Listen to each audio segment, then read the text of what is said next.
कैसे हो आप सब। जल्दी जल्दी से जुड़ जाइएगा। आप लोगों के लिए एक छोटा सा तोहफा है आज के लिए।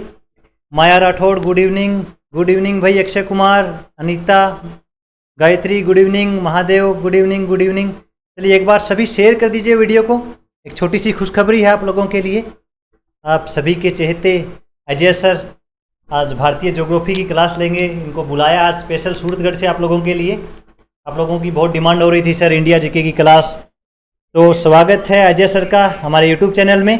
तो तब तक अजय सर आज आए हैं पहली बार, तो आप लोग एक बार स्वागत कर दीजिए अजय सर का। वीडियो को ज़्यादा से ज़्यादा शेयर करके आप लोगों को आखिर तक बने रहना क्लास में, और अजय सर की आप ज्योग्राफी एंजॉय कीजिए। ठीक है, स्वागत है अजय सर आपका। धन्यवाद सर।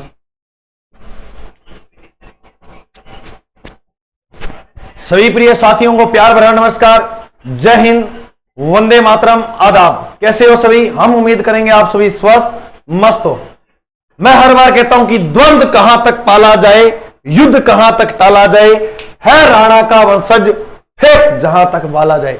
बहुत लोगों से सुना है कि गर्मी जून में होती है, और बहुत ही लोगों से सुना है कि गर्मी खून में होती है। लेकिन भाई साहब मैं कहता हूं कि गर्मी इंसान के जनून में होती है। वो चाहे तब उसे देखो, जैसे अपने हम हर चीज की चर्चा करते हैं। कोयले को भी हीरा बनने के लिए निरंतर तपना पड़ता है। इस धरती को भी वर्षा प्राप्त करने के लिए, जल प्राप्त करने के लिए कितना तपना पड़ता है, ये शायद आप अंदाजा नहीं लगा सकते। तो जब तक हम पूरी मेहनत और ईमानदारी के साथ नहीं पढ़ेंगे, संघर्ष नहीं माना जाएगा। सुनिएगा मेरे लालो, आगे हम इसी की बात करें तो पहला प्रश्न आ रहा है, सीधा योर करे, बिल्कुल कोई किंतु परंतु नहीं है। ये लो सर, आ गया पहला प्रश्न। सर पहला प्रश्न क्या है? बिल्कुल आसान है, देखते हैं कितनी ताकत है करने की। बिल्कुल सर करेंगे हम। तो पहला प्रश्न स्क्रीन पे आया है कि शिमला जो है किस श्रेणी पर बसा है। शिमला किस श्रेणी पर? बिल्कुल इस पहली गेंद में 6 आना चाहिए। शिमला किसकी राजधानी है, पहले तो ये पता होना चाहिए। सर शिमला जो राजधानी है वो है हिमाचल प्रदेश की। देखो हमने चर्चा की थी कि जो शिमला है, मैं कई बार गूगल का प्रयोग करता था रोचक तथ्य जानने के लिए, तो उसमें सुनने को मिलता था कि जो शिमला है उसे भारत का हनीमून पॉइंट कहा जाता है। लेकिन मास्टर मानता है कि जो भारत है उसका हनीमून पॉइंट पंचमंडी को कहा जाता है, जो महादेव की पहाड़ी पर स्थित है। महादेव की जो पहाड़ी है वो सतपुड़ा पर्वत की सबसे ऊंची चोटी है। तो सुनिएगा, शिमला मेरे साथियों किस श्रेणी पे है? देखो हिमालय जो है, हिमालय को इस तरह से 4 श्रेणियों में विभागित किया गया है। कितनी श्रेणियां हैं हिमालय की? सर 4 श्रेणियां, बिल्कुल 4 श्रेणियां हैं, जिसमें से हम सबसे पहले पढ़ते हैं ट्रांस हिमालय। दूसरा जो हम पढ़ते हैं वो पढ़ते हैं महान हिमालय। तीसरा जो हम पढ़ते हैं वो पढ़ते हैं हम लघु हिमालय। और अंतिम जो बाहरी श्रेणी है इसका नाम है शिवालिक हिमालय। सुनिएगा मेरी बात ध्यान से, ये जो है लघु हिमालय, इस लघु हिमालय पे यहां पर एक श्रेणी, और इस श्रेणी का नाम है धौलाधर श्रेणी। कौन सी श्रेणी है? धौलाधर श्रेणी। इसी धौलाधर श्रेणी पर बसा है शिमला। तो बताइए, बिल्कुल देखो अभी मैं बता रहा हूं, कई साथी हैं अभी भी गलत मार्ग पे जा रहे हैं। मैंने कितनी बार कहा है, पीर पंजाल एक दर्रा है, ये कहां का दर्रा है? जम्मू कश्मीर का। जैसे हमने नाम सुना था कभी, पीर पंजाल और बनिहाल। पीर पंजाल और जो बनिहाल दर्रे हैं वो किस राज्य के अंदर है? जम्मू कश्मीर में। हम मानते हैं आपकी इस बात को कि वो है लघु श्रेणी में, लेकिन शिमला किस श्रेणी पे बसा है? तो आप याद करोगे धौलाधर श्रेणी में। बिल्कुल मेरे साथियों ने ये प्रश्न पूरा प्रयास किया था करने का, लेकिन थोड़ी देर बाद ही जस्ट दुख आ गया। सर कैसे? मानते हैं आपने प्रयास किया, लेकिन ये प्रश्न कोई बात नहीं है, आगे वाले प्रश्न में पूरी इसी तरह से ताकत लगाना। ये लो आ गया नेक्स्ट प्रश्न स्क्रीन पे। ये भी सीधा प्रश्न। क्या गुरुजी क्या प्रश्न है? प्रश्न ये है कि हिंडेन व गेसर ब्रह्म की चोटी का संबंध हिमालय की किस श्रेणी से है? मैं मेरे साथियों, मेरे गुलगुलियों आपको एक बात बताऊं, आज की जो हम क्लास पढ़ने वाले हैं, मान के चलना कि आने वाली भर्ती में ये एक प्रश्न आपको जरूर दिलाएगी। तो क्या पता इतने सालों से पढ़ रहे थे जो आज पढ़ लें, यानी इतनी सालों से कोई चीज ना सुनी हो, वो आज सुन ले, वो पेपर में आ जाए, तो फायदा जरूर मिलेगा। बिल्कुल अंत तक बने रहिए। और जिस साथी ने शेयर नहीं किया, एक बार थोड़ा सा एंजॉय हो जाएगा, क्योंकि मास्टर का जैसे ही मनोबल बढ़ा, फिर मास्टर की ताकत देखना पढ़ाने की आप कहोगे वास्तव में कि सर वाक्य में आज मजा आ गया। तो सुनिएगा ध्यान से, इंडेन व गेसर ब्रह्म की चोटी। मैंने अभी मेरे साथियों के 2 आ रहे आंसर, सुन लो, सुनो ध्यान से मेरी बात। मैंने अभी आपको एक बात बताई थी कि जो हिमालय है, हिमालय में जो सबसे उत्तरी जो चोटी है उसका नाम क्या है? ट्रांस हिमालय। मेरे साथियों, मेरे भाई साहब, इसे ही कहा जाता है तिब्बत हिमालय। यही है वो तिब्बत हिमालय जिस पर अब वर्तमान ने चीन ने अधिकार कर लिया है, क्योंकि तिब्बत नाम का कोई देश नहीं। और याद रखना, तिब्बत का जो पठार है वो दुनिया का सबसे ऊंचा पठार भी माना जाता है।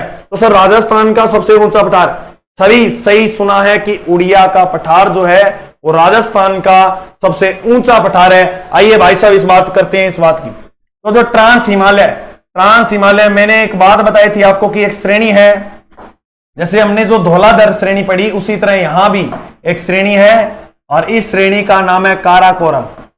सभी साथियों ने नाम सुना होगा, क्या है? काराकोरम। बिल्कुल काराकोरम। और भाई साहब काराकोरम ये जो चोटी है, इसी के ऊपर एक पर्वत है जिसका नाम है K2, या मेरे साथियों इसे कहते हैं गॉडविन ऑस्ट्रीन। याद ये रखना है कि यही है भारत की सबसे ऊंची चोटी। भारत की सबसे जो ऊंची चोटी है वो कौन सी है? K2 या गॉडविन ऑस्ट्रीन। अब मेरा साथी कोई बोलेगा सर हमने जीवन में पढ़ा था कंचनजंगा। बिल्कुल आपने सही पढ़ा है, कंचनजंगा भी सही पढ़ा है। सर कैसे, क्या प्रश्न आएगा? अगर पूछे भारत की सबसे ऊंची चोटी तो हम बोलेंगे K2, क्योंकि यह पाक भी अधिकृत मानी जाती है, पीओ की। अब सुनना, कंचनजंगा जो है इसे हम कह सकते हैं यह स्वतंत्र भारत की सबसे ऊंची चोटी है, जो भारत के किस राज्य में है? सिक्किम में। बिल्कुल सिक्किम में। और सिक्किम ऐसा राज्य है, अगर हम बात करें 2011 की जनसंख्या की, 2011 के जनगणना के अनुसार इसकी जनसंख्या सबसे न्यूनतम मानी गई है। अब फिर मेरा गुलगुला कहेगा, फिर मोटियार बोलेगा सर भारत में सर्वाधिक जनसंख्या कहां पाई जाती है? तो बिल्कुल सिंपल याद रखना, उत्तर प्रदेश। और उत्तर प्रदेश ऐसा राज्य है जो 8 राज्यों के साथ सीमा बनाता है। राजस्थान में पाली ऐसा जिला है जो 8 जिलों के साथ सीमा बनाता है। और आप याद रखना 8 राज्यों से एक रेखा गुजरती है जिस रेखा का नाम है कर्क रेखा। बिल्कुल मेरे साथियों ने ये प्रश्न जान लगा दी है, जान लगा दी। तो इसका जो हम करेंगे वो क्या करेंगे? बिल्कुल इसका राइट उत्तर होगा नंबर 3 ट्रांस हिमालय। कैसे सर? इंडेन जो गेसर ब्रह्म है वो जो चोटियां हैं वो इसी यही स्थित है किस श्रेणी में? ट्रांस हिमालय की श्रेणी में। और इसी ट्रांस हिमालय की श्रेणी में आपको हिमखंड भी देखने को मिलेंगे। क्या देखने को मिलेंगे? हिमखंड। बिल्कुल एक बार साथी शेयर कर दीजिए। ऐसे मानव, देखो क्या होता है कि जितना ज्यादा शेयर करोगे उतना सर का मनोबल बढ़ेगा, टॉपिक में उतनी जान देखने को मिलेगी आपको। बिल्कुल प्रियंका शेखावत जी करें पाक अधिकार, बिल्कुल पाक अधिकारता, बिल्कुल बिल्कुल। अनिता करें उत्तर प्रदेश, बिल्कुल भाई। अब सुनिएगा, इसी श्रेणी के कुछ हिमखंड भी याद कर लीजिए। सर हिमखंड क्या होते हैं? अरे नाम नहीं सुना क्या गुरुजी के? ग्लेशियर। अरे वही तो है हिमखंड। कौन कौन से? जैसे हम बात करें सियाचिन, अगर हम बात करें ब्याफो, अगर बात करें तो बाल्टोरा, और बात करा तो इस पर। ये जो सारे हैं वही यहां के हिमखंड। हिमखंड नहीं देखे हुए आपने? बिल्कुल सर देखे हो। वही तो याद रखना, जो सियाचिन है यह इसका सबसे बड़ा हिमखंड है, जो भारत के किस राज्य में स्थित है? जम्मू कश्मीर में। मेरे साथियों उम्मीद करूंगा मैं आपको इतनी बात अच्छी तरह से कंठस्थ हो गई होगी, क्योंकि हम इस मैटर का बिखराव नहीं करेंगे, इसे समेटने की कोशिश करेंगे, क्योंकि बिखराव की हुई चीजें हाथ नहीं आती। बिल्कुल साथियों की संख्या ज्यादा देखने को मिली है। माया राठौर जी करिए सर हमें तो रियल में ही आपकी ताकत दिखी। अभी ताकत कहां दिखी, अभी तो शुरुआत है, अभी तो शुरुआत है, ताकत तो अभी दिखाएंगे। बिल्कुल सुनिएगा नेक्स्ट प्रश्न।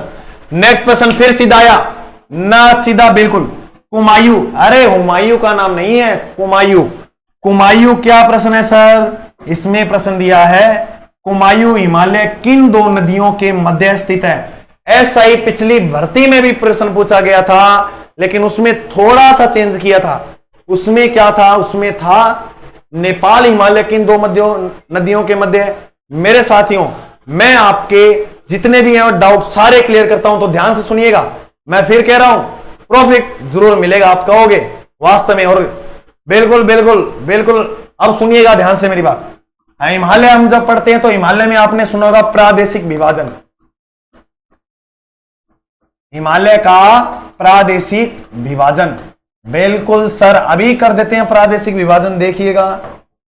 देखो एक ये नदी है, एक ये नदी है, फिर ये नदी, फिर भाई साहब ये नदी आगे, उसके बाद ये नदियां कितनी हो गई सर, 5 नदियां हो गई। बिल्कुल, अब इन 5 नदियों के एक नाम याद और कर लो।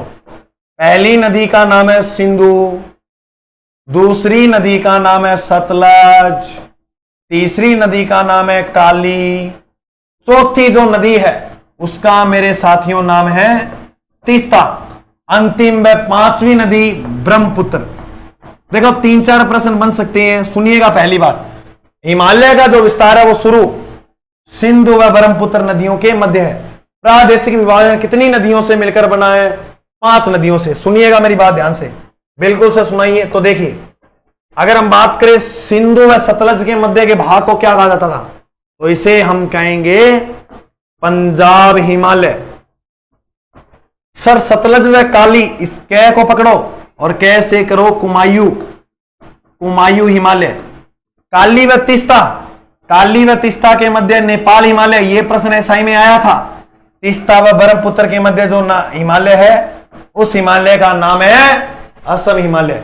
देखो मैं कई बार क्या है देखता हूं कि मेरे साथी जो है वो एक बार शुरू में आते हैं, पूरी ताकत के साथ जुड़ते हैं, लेकिन अगर हम कुछ देर बाद देखें, एक प्रश्न ऐसे है जो मानव के जीवन में दुख लाए, तो उस प्रश्न को छोड़ देते हैं। क्यों? क्योंकि आप में इतनी ताकत नहीं है। आपके ऐसे कोई प्रश्न आते हैं तो हाथ पैर फूलने लग जाते हैं। हड़बड़ाइएगा नहीं, क्योंकि मैं हर बार कहता हूं कि डर जो होता है ना, वही आपको विजय बनाएगा। क्योंकि अगर डर नहीं है तो फिर आप देखो, डर किसे नहीं होता जो किसी चीज की तैयारी नहीं कर रहा होता। आप पूरी मेहनत कर रहे हो तो आपको डर भी होना चाहिए। बिल्कुल, बारिश हुई है, नेट नहीं आ रहा। अंशप्रीत जी नेट आ जाएगा, अब मैंने कह दिया नेट का भी आगाज कर देंगे। और बोलिए सतलज व काली, बिल्कुल माया राठौर, सतलज व काली। काजल सैनी नमस्कार नमस्कार। सुनिए, कुमायूं जो हिमालय है वो देखो इधर, काली और सतलज, यानी सतलज व काली नदी के मध्य। सर ये 4 नंबर ऑप्शन लॉक कर दीजिए। ये लो भाई मेरे साथियों, मैंने आपकी बात मानी और मैंने किस प्रश्न को लॉक किया, 4 नंबर प्रश्न को। बिल्कुल साथियों, मैं जो संख्या चाहता हूं वो हुई नहीं अभी। जैसी संख्या होती फिर देखना क्लास में आनंद। ये अपने युद्ध का माहौल ना बना दें तो कह देना कि वास्तव में गुरुजी आज ही क्लास में हम युद्ध करके आए हैं। सुनिएगा तो समझ में आई मेरी बात। ये जो ब्रह्मपुत्र आप नाम सुन रहे हो, ब्रह्मपुत्र नदी का जो ब्रह्मपुत्र नाम होता है वो किस राज्य में होता है, असम में। तो सर यूं पहला के नाम हुआ है, इससे पहले जो नाम होता है वो सांगपो, अरुणाचल प्रदेश यानी भारत में सर्वप्रथम नाम होता है दिहांग, उसके बाद असम। और असम में इस नदी पे एक द्वीप जिसका नाम है मांजुली द्वीप। मांजुली द्वीप दुनिया का, संसार का नदियों द्वारा बनाए जाने वाला सबसे बड़ा द्वीप है। लेकिन अगर सीधा बड़ा द्वीप पूछ ले तो भाई साहब एक द्वीप याद रखना। सर कौन सा द्वीप? ग्रीनलैंड। दुनिया का सबसे बड़ा द्वीप ग्रीनलैंड। सुनिए बात ध्यान से, इसी ब्रह्मपुत्र नदी पे असम में स्थित है NW2। सर जी ओके खाबड़ है, खाबड़ नहीं है। जैसे हम राष्ट्रीय राजमार्ग पढ़ते हैं NH1 NH2, इसी तरह होते हैं जल मार्ग, राष्ट्रीय जल मार्ग। NW जो 2 है वो असम में है। NW1 जो है वो दक्षिणी भारत केरल के अंदर है। सुनिएगा मेरी बात ध्यान से, NW2 किस नदी पर है? ब्रह्मपुत्र। NW1 जो 1 है वो कहां है? वो है, सॉरी, NW जो 1 है वो गंगा नदी पर है। शायद पता नहीं पहले क्या बोल दिया। ये कहां से कहां तक है? तो आपने नाम सुना होगा इलाहाबाद का। बिल्कुल सर, नाम सुना है। तो यह इलाहाबाद से लेकर हल्दिया तक है। कौन सा? गंगा नदी। सर ये NW2, तो ये NW जो 2 है वो सदिया से धुबरी तक है। बिल्कुल बिल्कुल बिल्कुल। अब सुनो मेरी बात ध्यान से, सदिया से धुबरी, बिल्कुल हर्षप्रीत जी, बिल्कुल राइट बात है। अब सुनो मेरी बात, ये नेक्स्ट प्रश्न आया स्क्रीन पे, इसमें तो ताकत लगा सकते हो। भारत का रूर किसे कहा जाता है? देखो RS के अंदर यह 2 बार प्रश्न आया हुआ है, प्लस PT में तो पूछा है, मेंस में 15 से 20 शब्दों में लिखो, यह भी आया हुआ है। इसके बाद अगर हम चर्चा करें तो पिछली भर्ती SI परीक्षा में भी पूछा गया प्रश्न है। मेरे साथियों, ऐसे प्रश्न आते हैं, समझे? ये प्रश्न ऐसे नहीं है कि सर ऐसे लेवल दिखा रहे, लेवल नहीं, आते हैं तो ला रहे हैं, आया नहीं है, श्योर सी बात है। बिल्कुल साथियों की संख्या हुई है, थोड़ा सा और मनोबल बढ़ाइए, थोड़ा सा एक हाथ ही करना है शेयर पे। जैसे ही होते हैं फिर देखना युद्ध का आगाज ना करा दूं, युद्ध के मैदान ना सजा दूं, तब कह देना सर वास्तव में आज की क्लास में मजा नहीं है। तो भाई साहब सुनिए मेरी बात, भारत का रूर किसे कहते हैं? देखो रूर एक जर्मनी का क्षेत्र है। कहां का क्षेत्र है? जर्मनी का, जो खनिज की दृष्टि से बाहुल्य क्षेत्र है। तो ये बात महत्वपूर्ण है, याद रखना। और सुनिएगा मेरी बात ध्यान से। देखो मेरे साथियों, आपने पढ़ा होगा, सुना होगा, हमारा जो भारत है, इस भारत के अंदर इस तरह से एक पठार फैला है, और इस पठार का जो नाम है वो है छोटा नागपुर का पठार। बिल्कुल सर, नाम सुना है, और कई मेरे साथियों के आंसर भी आए हैं। ये जो छोटा नागपुर का पठार है, और यहां झारखंड से एक नदी निकलती है, इस नदी का नाम है दामोदर नदी। क्या नाम है मेरे साथियों? दामोदर नदी। दामोदर नदी जैसे ही यहां से आरंभ होती है, ये बहती हुई इस तरह से आई, आते आते, और इधर से एक नदी आती है, और इस नदी का नाम है हुगली। साथियों नाम क्या है? हुगली। हुगली में जल को विलय कर दिया। अब सुनिएगा मेरी बात ध्यान से, ये जो छोटे नागपुर को 2 भागों में बांटती है, इस नदी का नाम क्या है? तो इंपॉर्टेंट प्रश्न है, याद रखना। कौन सी नदी है? दामोदर नदी। बिल्कुल दामोदर नदी। अब सुनिएगा, जैसे ही 2 भाग में बांटा, दोनों भागों के नाम चेंज हो गए। क्या गुरुजी क्या हो गया? ऊपर वाले भाग का जो नाम हुआ वह हुआ हजारीबाग का पठार, और मेरे साथियों झारखंड की राजधानी रांची, दक्षिणी भाग का जो नाम हुआ उसका नाम है रांची का पठार। छोटा नागपुर का पठार मुख्य रूप से भारत के 2 राज्यों में है, जिसमें हम एक राज्य पढ़ते हैं झारखंड, और दूसरा पढ़ते हैं पश्चिमी बंगाल। बिल्कुल, और सुनिए ध्यान से मेरी बात, छोटे नागपुर के पठार की जो सबसे ऊंची चोटी है, उस चोटी का जो नाम है, उस चोटी का जो नाम है वो है पारसनाथ। क्या नाम है भाई साथियों? पारसनाथ। और इसी छोटे नागपुर के पठार को भारत का रूर कहा जाता है। क्या कहा जाता है? रूर। तो मेरे साथियों से उम्मीद करेंगे हम कि इतनी बात बढ़िया समझ में आई। तो इसका जो राइट उत्तर होगा वो क्या होगा? ऑप्शन नंबर सर 3 को लॉक कर दो। ये लो, आप जो कह रहे हो प्रियंका बडानिया जी, बिल्कुल, गुड्डू यादव जी, मैथ भाई मनोज राव, सभी शेयर करो। बिल्कुल, हमारे सर ने भी आगाज कर दिया है। अब तो आप कैसे रुक सकते हो? कैसे रुक सकते हो? बिल्कुल शेयर करो। ये दिन सवर जाएंगे तुम मिलो तो सही। बिल्कुल दिन संवारने हैं तो इनको मिलाओ, अपने अंदर विलय करो। इनका लगना चाहिए कि आपके अंग अंग में ये चीजें समाई हुई है मेरे साथी। बिल्कुल, दामोदर नदी राइन नदी के नाम से भी जानते हैं। बिल्कुल प्रियंका सिकाव जी, आप मीरा की नगरी चित्तौड़गढ़ से हो। बिल्कुल बिल्कुल। कैसे हो सर? हम बढ़िया हैं। नील, आप बताइए कैसे हो? खनिज का अजायबघर, सुनना मेरी बात ध्यान से। एक खनिज का संग्रहालय, एक खनिज के भंडार। खनिज के जो भंडार सर्वाधिक मिले हैं वो मिले हैं झारखंड में, लेकिन आप जो नाम ले रहे हो अजायबघर, हम कह सकते हैं राजस्थान को कहा जाता है। समझे मेरे साथियों बात को? बिल्कुल बिल्कुल। अरे वाह साथियों, बिल्कुल आप दिल से जुड़े हो। मैं मानता हूं इस बात को, मैं नहीं कह रहा, तो देखिएगा फिर। ये जो मेघालय का पठार है, दुनिया की सर्वाधिक जो वर्षा होती है, बिल्कुल दुनिया की जो सर्वाधिक वर्षा होती है वो कहां होती है? मेघालय के पठार में। और मेघालय के अंदर राज्य पूछे तो मेघालय में एक स्थान पड़ता है मासिनराम। या इसे हम कह सकते हैं चेरापूंजी।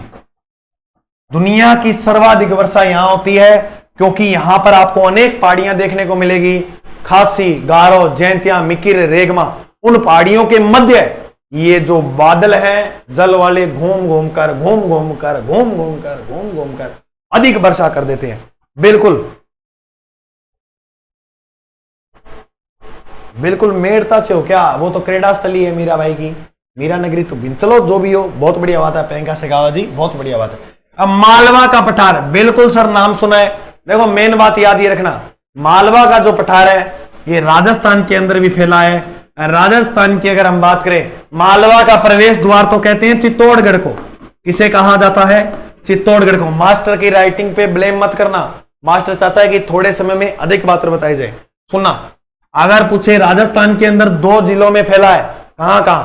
एक तो यह नाम याद रखना झालावाड़ का, और एक नाम याद रखना नवीनतम जिला कौन सा? बोलो, प्रतापगढ़। अब एक बात सुनिए, अगर सर हमसे पूछ ले क्षेत्र विशेष, तब भाई साहब आपको याद रखना हाड़ौती क्षेत्र। बिल्कुल आपने नाम सुना है, हाड़ौती क्षेत्र, जिसे दक्षिणी पूर्वी पठारी प्रदेश भी कहा जाता है। बिल्कुल मासीराम चेरापूंजी, बिल्कुल मैना कुमार जी, राइट बात आपकी।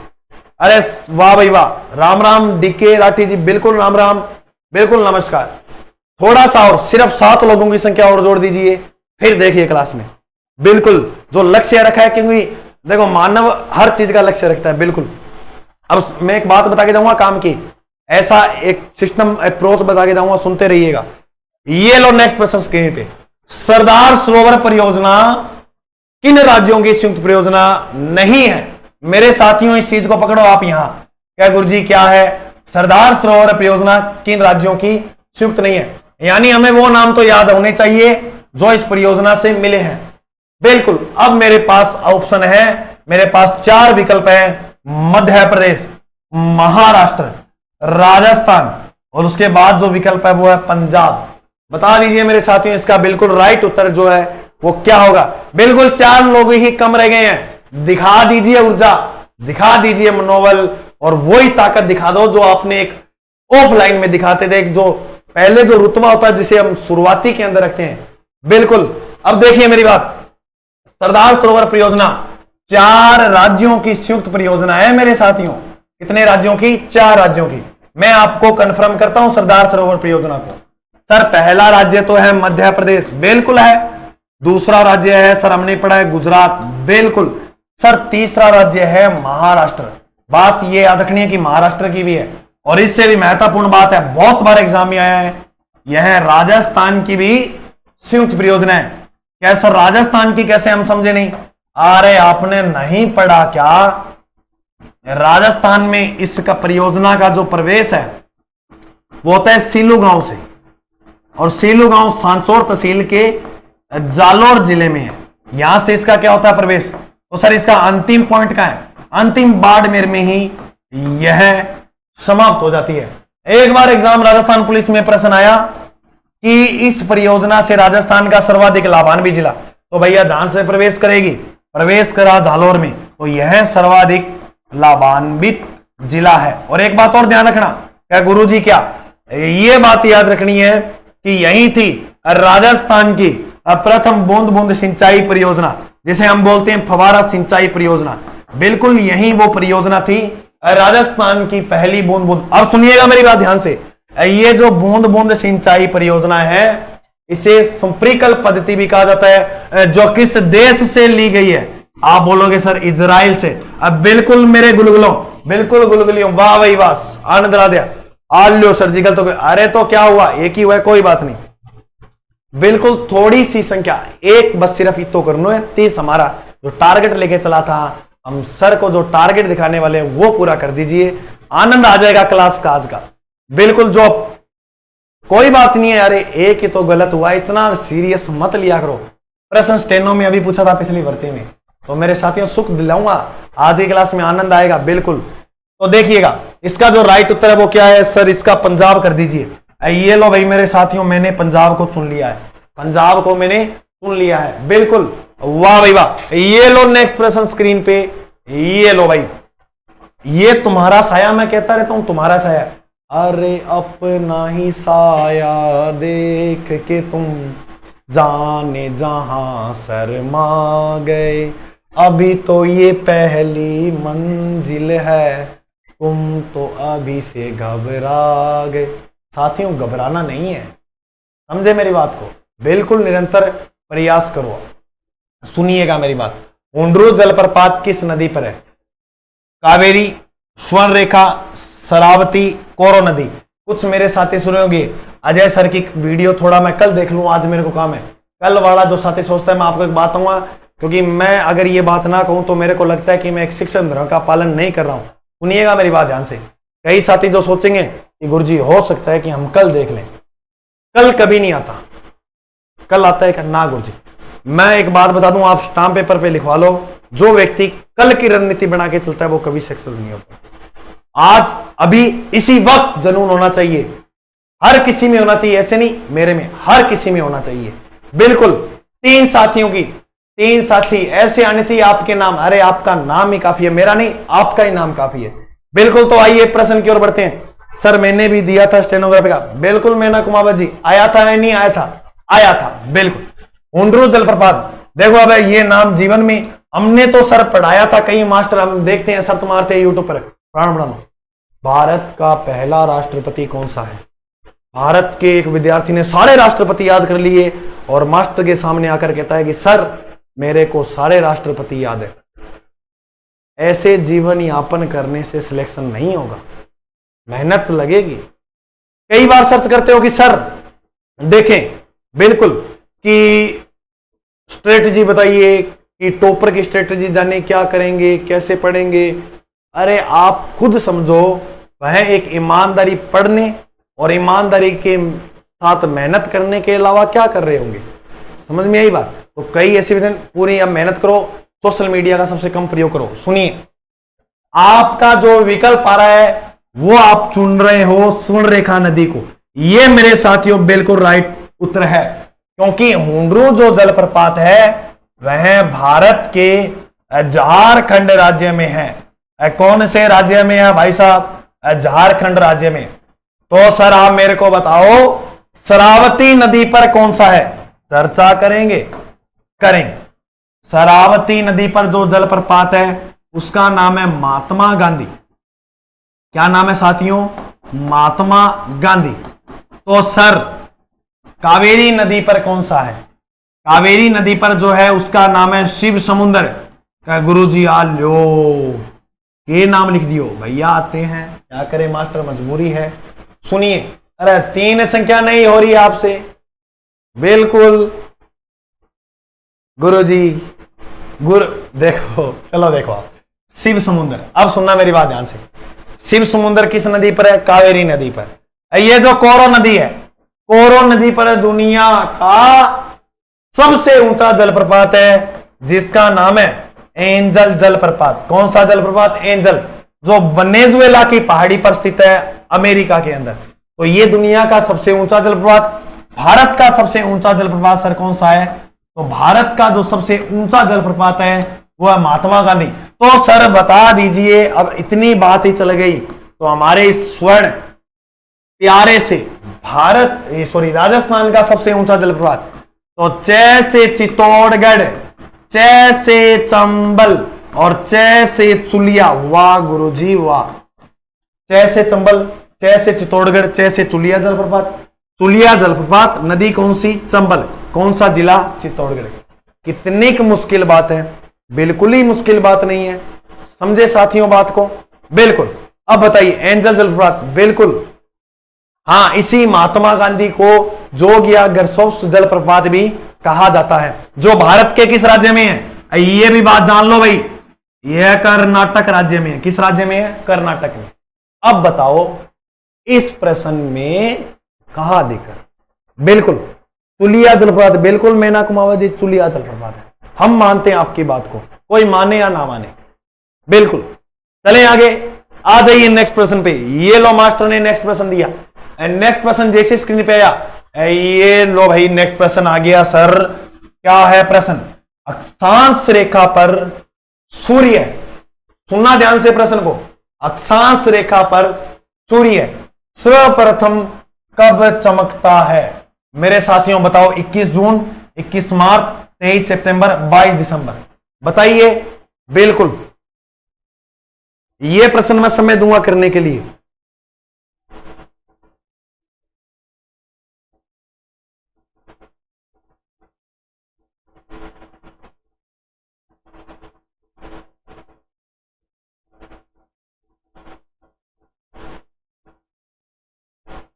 देखते हैं आज 30 वाला आप आंकड़ा करोगे या नहीं करोगे। चलो देखिए, सुनिएगा मेरी बात ध्यान से। अक्षांश रेखा पर सूर्य सर्वप्रथम कब चमकता है? अब मेरे साथियों आपने एक चीज देखी होगी, बिल्कुल सर चीजा तो गणित खड़ी है, मैं वो बात नहीं कर रहा। मतलब कहने का ये है कि आपने देखा होगा इस तरह से, गुरुजी ये तो ग्लोब है। बिल्कुल राइट बात है मेरे साथियों, ये ग्लोब है। देखा तो है ना आपने? बिल्कुल देखा है सर, कोई किंतु परंतु नहीं है। तो इस ग्लोब पर इस तरह से काल्पनिक रेखा खींची गई है, बिल्कुल खींची गई सर, और एक यहां खींची गई है बिल्कुल, और एक यहां।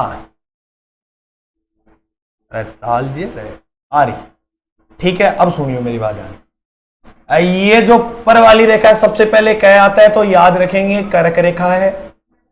इसके बाद क के बाद भय आवे तो भूमध्य रेखा हो गई, या इसे बोल सकते हैं विषुवत रेखा, या इसे बोल सकते हैं 0 डिग्री अक्षांश रेखा। और मेरे साथियों ये है मकर रेखा। कौन सी रेखा है? मकर रेखा। बिल्कुल सर नाम सुना है, तो सुनिए, मैंने अभी बताया ये 0 डिग्री है। कर्क रेखा जो है वो 23.5 डिग्री, और अगर बात करी जाए तो 23.5 डिग्री ही मकर रेखा है। अब सुनिएगा लालो, सुनिएगा मेरी बात ध्यान से। ये जो है सबसे पहले भूमध्य रेखा जो है इसी पर सूर्य चमकता है, और जो भूमध्य रेखा पर देखो, कई साथियों के अभी भी जीवन में दुख देखने को मिलता। गुरु जी कैसे? आप हर बार कहते हो आपने पढ़ाई फिर ऐसे है कि 21 जून। मेरा प्रश्न सुनिएगा क्या है, क्या मैंने यहां पर कहीं भारत का नाम दिया है? नहीं सर, आपने लिखा है अक्षांश रेखा पर सूर्य सर्वप्रथम कब चमकता है। मैं तभी तो कहता रहता हूं, अगर मैं आपको इस तरह से बात ना बोलूं तब मेरे को लग रहा है कि मैं शिक्षण धर्म का पालन नहीं कर रहा हूं। देखो कई साथी मैं आपको कहता रहता हूं, मिलते हैं, कहते हैं गुरुजी आज मैंने पटवारी का पेपर किया, 100 में से मेरे 80 सही थे। मैं जानता हूं 80 सही कैसे थे। आप क्या कर रहे थे? उत्तर पे हाथ रख रहे थे, तब देख रहे थे। मैं आपकी औकात का अंदाजा तब लगाऊं जब आप केवल विकल्प कोई देख रहे हो और तब उत्तर बताए, तब मैं मानूं कि वास्तव में आपने एक अच्छी मेहनत की है। बिल्कुल साथियों, बात बुरी लगेगी, कड़वा सच हमेशा बुरा लगता है, सच कड़वा होता है ना? बिल्कुल, हाँ तो बिल्कुल समझ में आई बात। सीरियस लो, हाण का हो रहे हो, थोड़ा दिना बाद घर का ब्याह भी कर दे करेगा। कितने साल का पढ़ा होगा, कितना बुढ़ा हो जाता पढ़ाता रहेगा। अभी भी साथियों का, अभी भी गुलगुलों का, अभी भी गुलगुलियों का किसी का राइट उत्तर नहीं आ रहा है। मेरे साथियों मान के चलना, अगर ये प्रश्न अजय सर ऐसा ही मैं डलवा दे तो कैसा लगेगा आपको? सुनिएगा, तभी तो कहता रहता हूं छोटा मोटा की तो। हाँ जी बोलो दीपा जी, ये कहानी है, सुन लिया थारी, सुन लिया, बोलो ठीक है भाई। अब देखो, बिल्कुल बिल्कुल, अब देखो अक्षांश रेखा पर जो सर्वप्रथम सूर्य चमकता है मेरे साथियों याद रखो, वह चमकता है 21 मार्च को। सुनना मेरी बात, 21 मार्च को जैसे ही यहां सूर्य चमका वो रवाना होगा उत्तर की ओर, फिर इस कर्क रेखा पे चमकेगा। कर्क रेखा पे जो चमकेगा वो चमकेगा 21 जून को। कब चमकेगा? 21 जून। और इसी 21 जून को एक दिवस जिसे हम बोलते हैं अंतरराष्ट्रीय योग दिवस बिल्कुल बोला जाता है। ये जो योग दिवस है ये 2015 में प्रारंभ किया गया था, 21 जून वाला। और इसे अब की बार जो कितने साल हो गए, करंटली भी प्रश्न बन सकता है, 6 साल हो गए हम योग दिवस मनाते हैं। और कमेंट करके बताओ इसकी थीम क्या थी। बिल्कुल, और सुनो ध्यान से, जैसे ही यहां सूर्य चमका फिर सूर्य रुझान करता है दक्षिणायन, जैसे ही दक्षिण बढ़ेगा फिर सूर्य फिर चमकेगा किस रेखा पे? भूमध्य रेखा पे। दूसरी बार जो भूमध्य रेखा पे चमकेगा वो चमकेगा 23 सितंबर को। फिर सूर्य आएगा नीचे की ओर, और नीचे की ओर जैसे ही आया तब सूर्य यहां चमकेगा और इस रेखा पे चमकेगा 22 दिसंबर को। मैंने सारे डाउट क्लियर किए हैं, सुनना सारे डाउट क्लियर कर दिए मैंने आपके। अब बताओ, बिल्कुल आप उदास नहीं होइएगा, आपको थोड़ा पता लगेगा।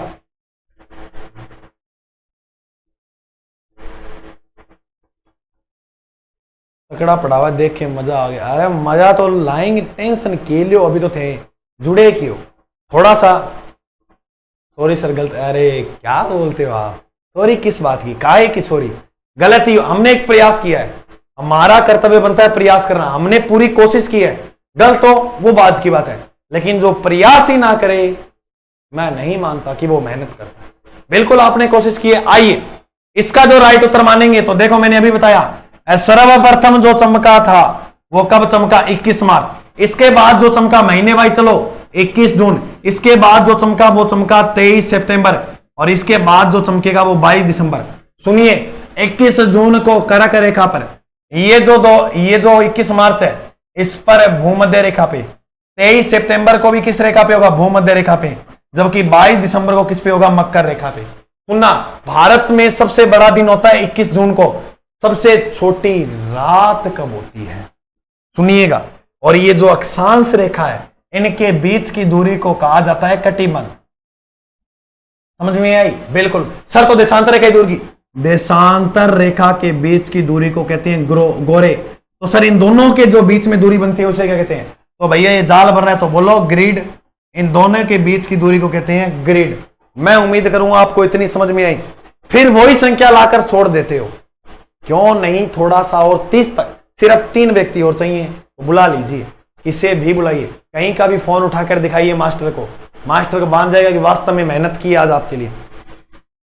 मेरे वाला तो ऑप्शन में नहीं था, तो आप ऑप्शन पे ध्यान कीजिए। बिल्कुल कोरोना को टिक्को लाग गयो है आज, जद गलत हो गए क्या लाग गयो।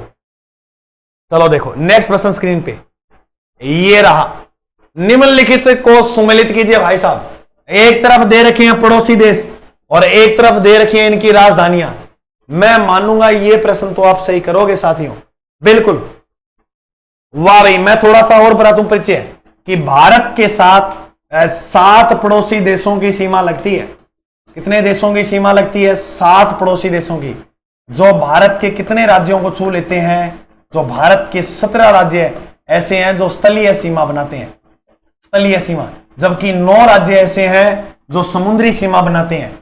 15,200 किलोमीटर की तय करते हैं साथियों ये दूरी। सुनिए 7 जो पड़ोसी हैं इनका कंसेप्ट क्लियर, क्योंकि सभी ने भी सुना होगा, ये जो बचपन है, बचपन में ही करना होता है एमबीए। क्या करना होता है? एमबीए। बस इतनी बात याद रखो मेरे साथियों। 1 मिनट का समय दे रहा हूं मैं आपको, सिर्फ 1 मिनट, ज्यादा नहीं है हमारे पास। 1 मिनट के अंदर आप ये केवल और केवल याद करना है, बचपन एमबीए, बचपन एमबीए। योग दिवस 21 जून, बिल्कुल प्रियंका शेखावत जी बताइए मेरे को, बचपन एमबीए। 1 मिनट का समय दे रहा हूं मैं, सुनूंगा अभी। बचपन एमबीए, बचपन एमबीए, बिल्कुल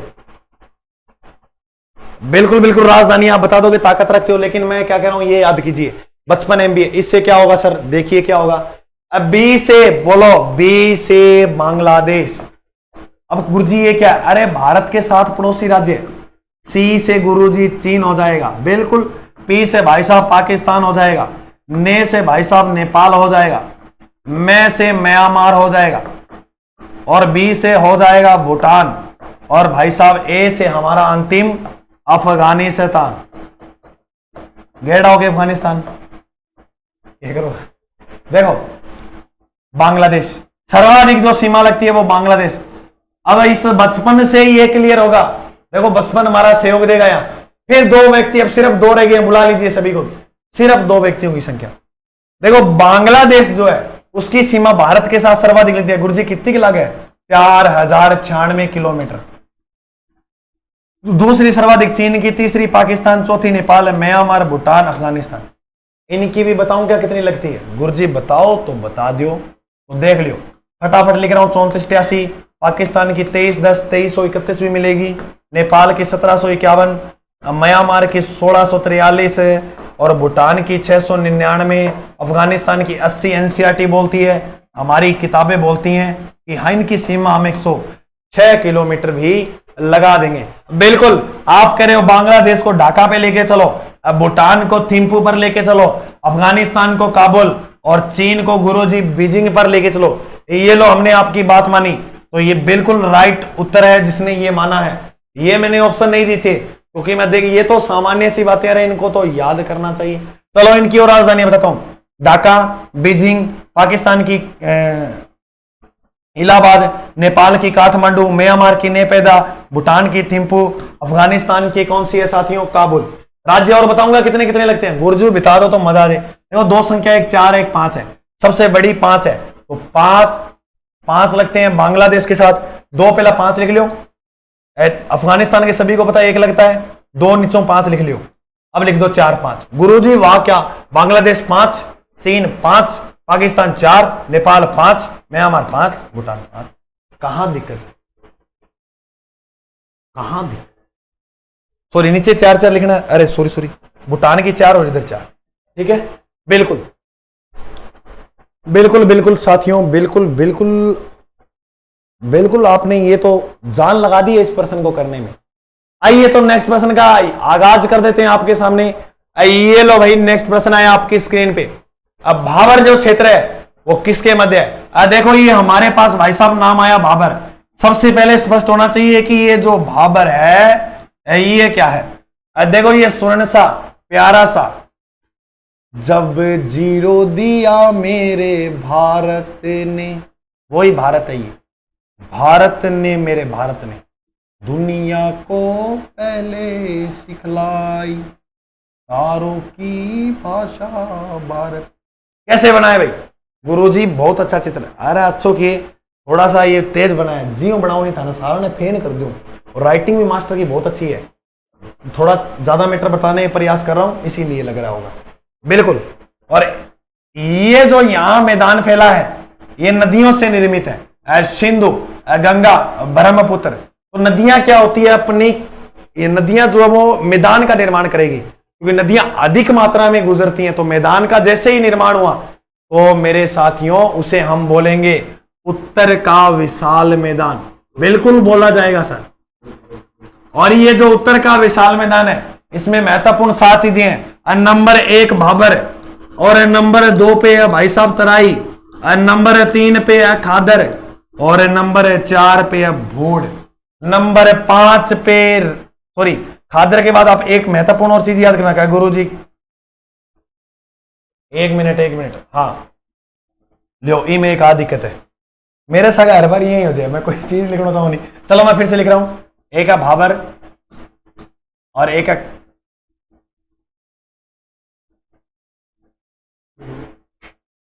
चलो हम नया पेज का प्रयोग करेंगे।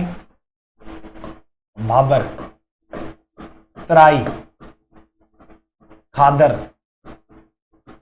बांगर, भाई साहब आगा जो नाम आएगा वो आएगा भोड़, इसके बाद आएगा रेह, इसे कलर भी कहा जाता है, और अंतिम जो नाम आएगा वो आएगा डेल्टा। तो इतनी चीजें हमें उत्तर के विशाल मैदान में पढ़नी है। अभी हमारे सामने जो प्रश्न था वो था भाबर का। देखो भाबर का जो क्षेत्र है यहां नदियों का जो जल है भाई साहब वो विलुप्त हो जाता है। क्या हो जाता है? विलुप्त। और नदियों का जल जो दिखाई देता है वो तराई क्षेत्र में देता है। कहां पर दिखाई देता है? तराई में। ये एग्जाम में दोनों ही प्रश्न पूछे गए हैं। भाबर के जस्ट दक्षिण के भाग को क्या कहा जाता है? तो तराई। भाबर जो है वह सिंधु व तीस्ता नदी के मध्य स्थित है। सिंधु व तीस्ता नदी के मध्य जो मैदान है उसे किस नाम से जाना जाता है? भाबर नाम से।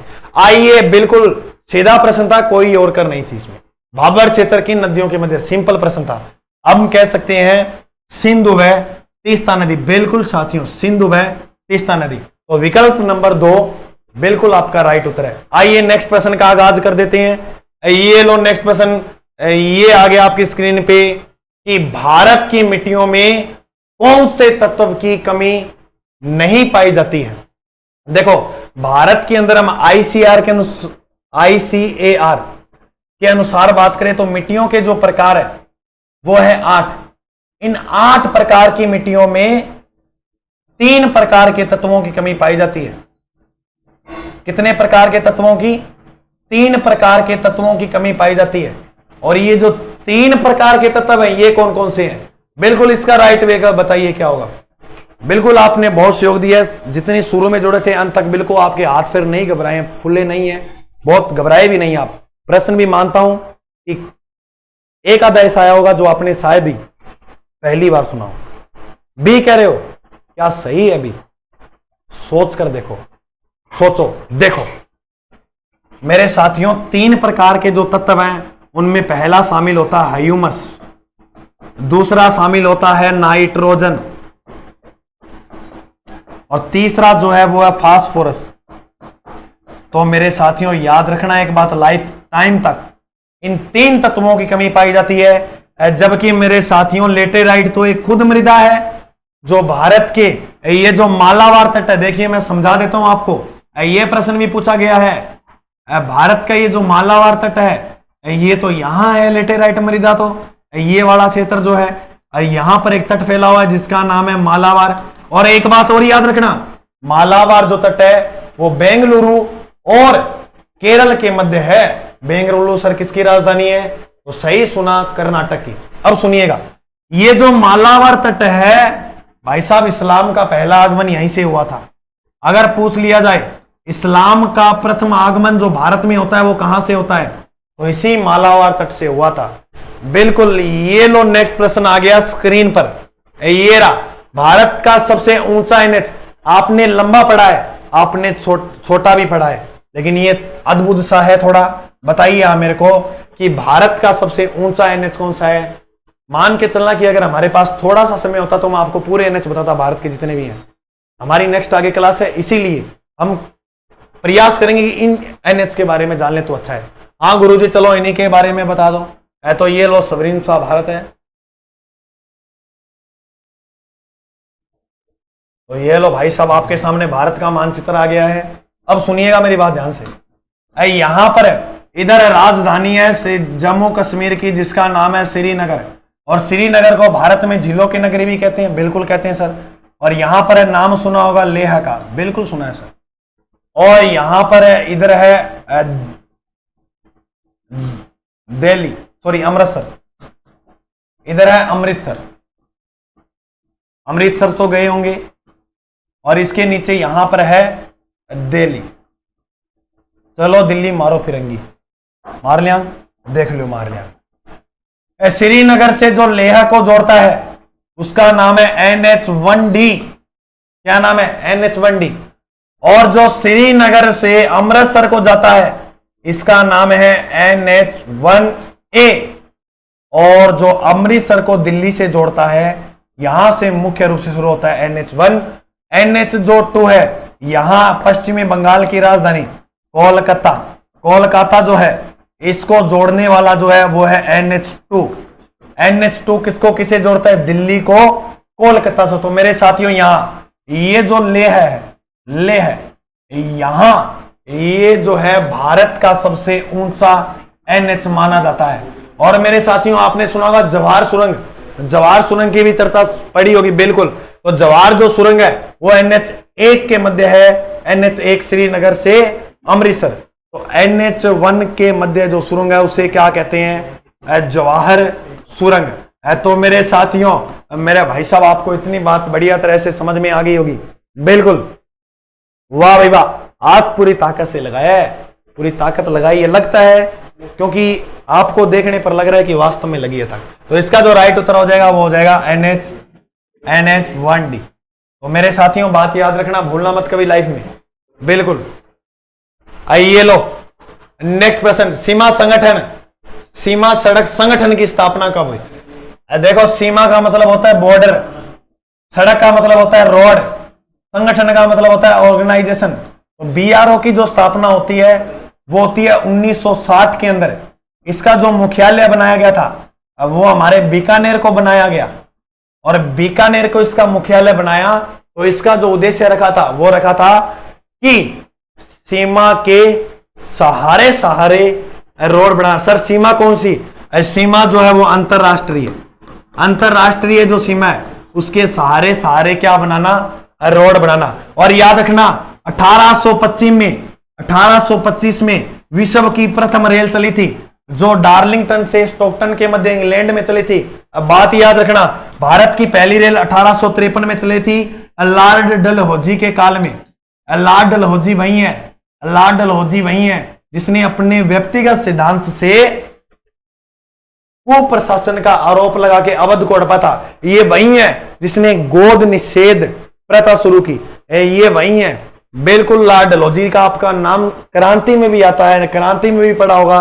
बिल्कुल 1960, तो आपका राइट उत्तर क्या हो जाएगा 1960। 2015 में एक योजना चलाई गई थी, सागरमाला योजना। सागरमाला जो योजना है वो कब चलाई गई? 2015 में। ये जो योजना है इसका उद्देश्य है कि जितने भी भारत के बड़े बंदरगाह हैं, इन बड़े बंदरगाहों को आपस में जोड़ना। देखो साथियों, ये प्रश्न आपको देखने को लगेगा गुरुजी ये प्रश्न ऐसे कैसे टाइप क्यों है? हमारी मेहनत है। हमारे मनदीप सर ने पूरी प्रयास, सुबह के 3 घंटा लगा दिया। टाइपिस्ट का इतना काम नहीं होता। बिल्कुल जी जान से हम पूरा प्रयास करें कि हो जाए, क्योंकि इन परिस्थितियों से जो व्यक्ति गुजरता है उन्हें पता लगता है कि इनका करवा दे, हम हो ना हो वो बात की बात है। पहला थे तो ले लियो, बाद में पढ़ा लियो। अरे क्यों नहीं समझते? क्यों टेम को नहीं? चलो कदे और करांगा तो डिस्कस। तो इसका राइट उत्तर होगा 1960। आइए अंतिम और लास्ट प्रश्न स्क्रीन पे। भारत की भाई साहब दूसरी सबसे लंबी दूरी तय करने वाली रेल कौन सी थी? तो आप बताइए इसका उत्तर क्या होगा। मैं आपको पहली तो बता सकता हूं, भारत की सबसे लंबी दूरी तय करने वाली जो पहली रेल थी वो थी विवेक एक्सप्रेस। कौन सी थी? विवेक एक्सप्रेस। ये प्रथम रेल थी भारत की जो सबसे लंबी दूरी तय करने वाली थी, जो डिब्रूगढ़ से लेकर कन्याकुमारी तक चलती थी। मैंने आपसे प्रश्न पूछा है कि जो हिमसागर एक्सप्रेस है, बिल्कुल हिमसागर एक्सप्रेस है, इसका राइट विकल्प क्या होगा? हिमसागर एक्सप्रेस। यह भारत की दूसरी सबसे लंबी दूरी तय करने वाली क्या थी? रेल थी। तो सर गतिमान एक्सप्रेस क्या है? भारत की प्रथम सबसे तेज चलने वाली रेल कौन सी थी? तो भारत की सबसे तेज चलने वाली जो रेल थी वो थी गतिमान एक्सप्रेस। और सुनिएगा थार एक्सप्रेस जो है अब वो चलाई गई थी 2006 के अंदर। इसी में आपको 2 प्रश्न दिए जाते हैं। ये 2 पाकिस्तान और भारत राजस्थान के मध्य चलाई गई है। इससे 2 प्रश्न आते हैं। अंतिम सीमा स्टेशन क्या पूछता है? अंतिम सीमा स्टेशन। और इसको 2 भागों में बांटकर पूछता है वो प्रश्न। क्या गुरुजी क्या प्रश्न पूछता है? तो सुनिएगा ध्यान से मेरी बात। अगर वो पूछ ले कि थार एक्सप्रेस का पाकिस्तान में अंतिम सीमा स्टेशन कहां है, और अगर पूछ ले कि थार एक्सप्रेस का राजस्थान में अंतिम सीमा स्टेशन कहां है, तो सुनिएगा पाकिस्तान के अंदर जो अंतिम सीमा स्टेशन है वो है खोखरा पार। हाँ गुरुजी नाम तो सुना हुआ है, बिल्कुल नाम सुना हुआ आपने, खोखरा पार। राजस्थान के अंदर भाई साहब से अंतिम सीमा जो स्टेशन है उसका नाम है मुनाबाव। सर मुनाबाव कहां है? मुनाबाव जो है वो बाड़मेर के अंदर है। कहां पर है? बाड़मेर में। तो ये रहा आपका अंतिम प्रश्न। ये लो, हमने तो हमारा आगाज कर दिया लेकिन आपने नहीं किया था आपका आगाज। बिल्कुल अब मैं आपके 1 मिनट बात कर लेता हूं। बिल्कुल उसके बाद हम गडरा रोड किन्ना आएगी, किन्ने इंदिरा गांधी नहीं रहे कहां लेके आ रहे हो आप? ठीक है, तो अब बताइए ये आपका कोई प्रश्न है मेरे से पूछ सकते हो। इसके अलावा हमारी क्लास में बिल्कुल आपको निरंतर हम प्रयास करेंगे अच्छी मेहनत के साथ आपको अच्छा कंटेंट प्रोवाइड करवाने की। तो पूरी ताकत के साथ जुड़े रहिएगा।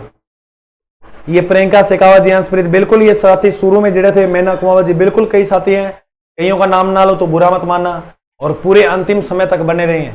तो ये होता है जुनून। बिल्कुल, तो आज के लिए जय हिंद, मिलते हैं अगले भाग में।